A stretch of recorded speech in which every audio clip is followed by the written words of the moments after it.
Welcome to the Financial Literacy Talks. Today we have Jason Fichtner from the Mercatus Center at George Mason University. Welcome, Jason. Thank you for having me today. Your work is on Social Security and retirement decisions, and in particular on the importance of looking at the age at which people can claim Social Security benefit. Why is that age and when you can start claiming so important? The age is important because you actually get a reduced benefit amount if you claim earlier than what's called your full retirement age, which right now is 66 for people who are retiring today. For someone my age, it would be about 67 years old. But if you take benefits at 62, your benefits are reduced roughly 25% what they would be, where if you wait until you're age 70, you'd get a 32% increase in your monthly benefit amounts. That lasts for the rest of your life, and it's very important that people understand that decision is one that they have to live with forever. What can Social Security do to educate the people on this important topic? Part of what Social Security can do is do a better job and a more complete job with the information they hand out to beneficiaries or potential beneficiaries. That can be in the Social Security statement, that can be in online applications, that can be in the publications they put in the field office. That does a good job explaining to them what people need to consider when thinking about when is the right time to take Social Security retirement benefits, and that it's actually a personal decision. One size does not fit all. What might be good for me might not be good for somebody else. You need to consider your spousal benefits, you need to consider your health, whether you have other assets you can use in retirement. All those things go into the personal decision of when to take benefits, and then highlighting the fact that a reduced benefit amount happens if you take it at 62, 63, 64, 65, and an increased amount happens if you take it at 67, 68, 69, or 70, and how that can actually benefit you in the long run. You are mentioning as well the importance of framing and how you frame, for example, the retirement decision. Can you tell us more about that? So let me give you an example of how this is important.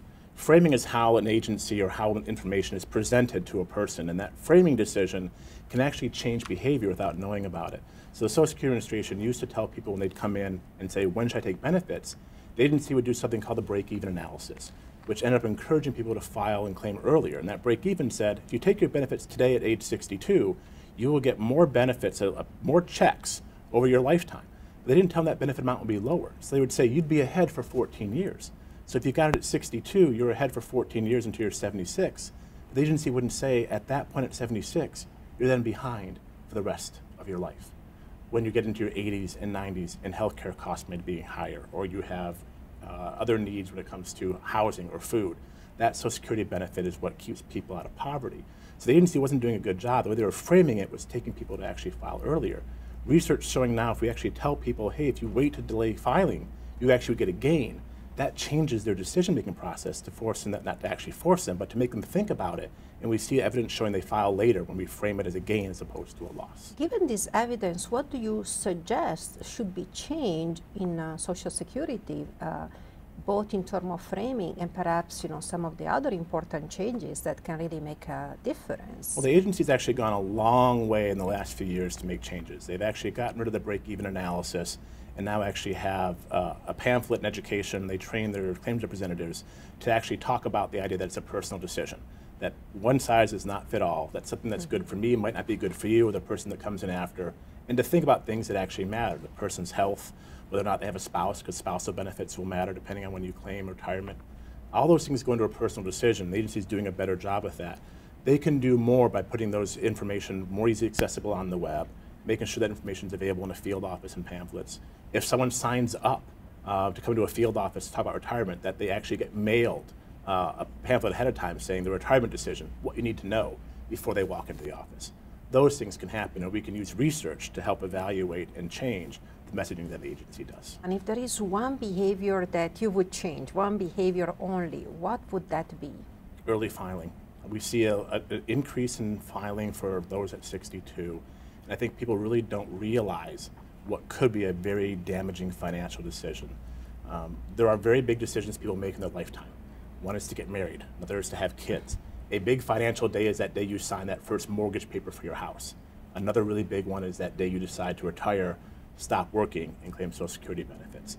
I think people don't realize that that decision really impacts them, again, for the rest of their life. Someone who retires in their 60s is going to be alive probably for 20 years. They need to make sure they have income to last them 20 years in retirement without working. That claiming decision, I'm going to take Social Security, is a big factor and how comfortable and dignified their retirement could be. So I would change the fact that most people seem to retire early and actually help them to understand that filing later is better for them. What are the main takeaways from this area of research? Framing matters. We understand that we want information presented to us that's clear, that's transparent, that's understandable. We also need to make sure that we present information in a way that doesn't bias decision making, whether that's done by the Social Security Administration, the Consumer Financial Protection Bureau, the SEC, Department of Labor, Education. All government agencies present information to the public in one way or another. And we always make sure it's understandable, but we don't always sit back and think, wait a minute, what are we actually telling people, and is that altering their decision process? And the way to do that is to have sound empirical research where we can test how certain different framings change or alter decisions. And that's my takeaway, is that government agencies need to look at how we can use research on framing to have better products to help the public better make choices that are important for their lives. Thank you very much, Jason. Thank you for having me today.